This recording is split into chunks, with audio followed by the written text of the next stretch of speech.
நண்பர்கள் அனைவருக்கும் வணக்கம். அனைவரும் எதிர்பார்க்கப்பட்ட இடைநிலை ஆசிரியர்களுக்கான அந்த ப்ரொஃபஷனல் செலெக்ஷன் லிஸ்ட் ஃபைனல் அந்த தேர்வு செய்யப்பட்ட ஆசிரியர்களுக்கு வந்து டிஆர்பி வெப்சைட்டில் ப்ரொஃபஷனல் செலெக்ஷன் லிஸ்ட் வந்து வெளியிட்டிருக்காங்க. ஓகேங்களா? ஸோ அதாவது இந்த டெட்டு பேப்பர் 1 முடித்தவர்களுக்கு நியமன தேர்வு நடைபெற்றது. அதனைத் தொடர்ந்து சான்றிதழ் சரிபார்ப்பு 1:1.25க்கு முடிஞ்சது. ஓகேங்களா?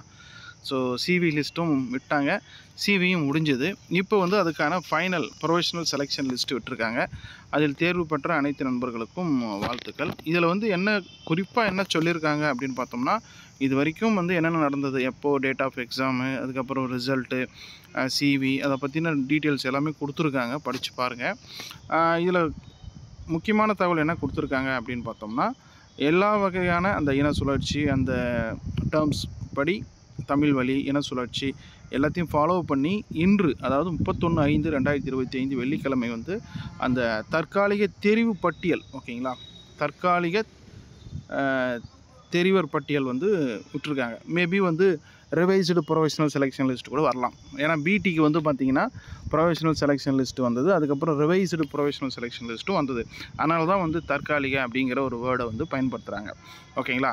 ஸோ இப்போ என்ன சொல்கிறாங்க அப்படின்னு பார்த்தோம்னா, முக்கியமான வார்த்தை வந்து தற்காலிக தெரிவு செய்யப்பட்டுள்ள பணி நாடுனர்களுக்கு அவர்கள் சார்ந்த பயன்பாட்டு துறைகளின் மூலம் பணி நியமன ஆணைகள் விதிகளுக்கு உட்பட்டு வழங்கப்படும் அப்படிங்கிறத கொடுத்துருக்காங்க. ஸோ இது வந்து அப்பாயின்மெண்ட் ஆர்டர் வந்து பெரிய ஃபங்க்ஷன் வச்சு அப்படி மாசாக பண்ணுற மாதிரி தெரியல. அவர்கள் அதாவது என்ன கொடுத்துருக்காங்கன்னு பாருங்கள். பணி நாடுனர்களுக்கு அவர்கள் சார்ந்த பயன்பாட்டு துறைகளின் மூலம் பணி நியமனம் ஆணை அப்படின்னு கொடுத்துருக்காங்க. அப்போனா மேபி சிஓ மூலயமாகவோ, டிஓ மூலயமாகவோ அல்லது பிஇஓ மூலயமாகவோ அந்தந்த ஆஃபீஸில் அப்பாயின்மெண்ட் ஆர்டர் கொடுத்துருவாங்க. சரிங்களா? ஸோ அது போல் தான் இருக்கும். பார்ப்போம் என்ன பண்ணுறாங்க அப்படிங்கிறத நம்ம வெயிட் பண்ணி தான் பார்க்கணும். ஸோ வெப்சைட்டில் என்ன வந்திருக்கு அப்படிங்கிறத பார்க்கலாம். ஸோ அந்த டிஆர்பி வெப்சைட்டில் இதுதான் விட்டுருக்காங்க. ஓகேங்களா? அந்த ப்ரொஃபஷனல் செலெக்ஷன் லிஸ்ட்டு வந்து இதுதான் நமக்கு பிடிஎஃப் ஃபார்மேட்டில் வந்திருக்கு. சரிங்களா? ஸோ இதில் வந்து நம்ம எப்படி வந்து ஃபில்டர் பண்ணணும் அப்படின்னு பார்த்தோம்னா, மொத்தம் வந்து 106 பக்கங்கள் இருக்குது, 106 பேஜ் இருக்குது.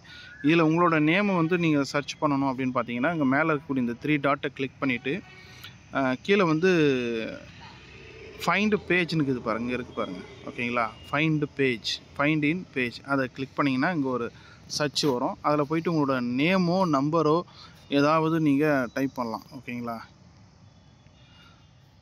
உங்களோட நேமோ அல்லது நம்பரோ டைப் பண்ணிங்கன்னா இங்கே வரும். ஓகேங்களா? ஸோ அதில் வந்து நீங்கள் ஃபைண்ட் அவுட் பண்ணிக்கலாம், அல்லது உங்களோட நம்பர் போட்டிங்கனாலும் நீங்கள் வந்து ஃபைண்ட் பண்ணிக்கலாம். சரிங்களா? ஓகே, தேர்வு பெற்ற அனைவருக்கும் மிகப்பெரிய வாழ்த்துக்கள். தேங்க்யூ.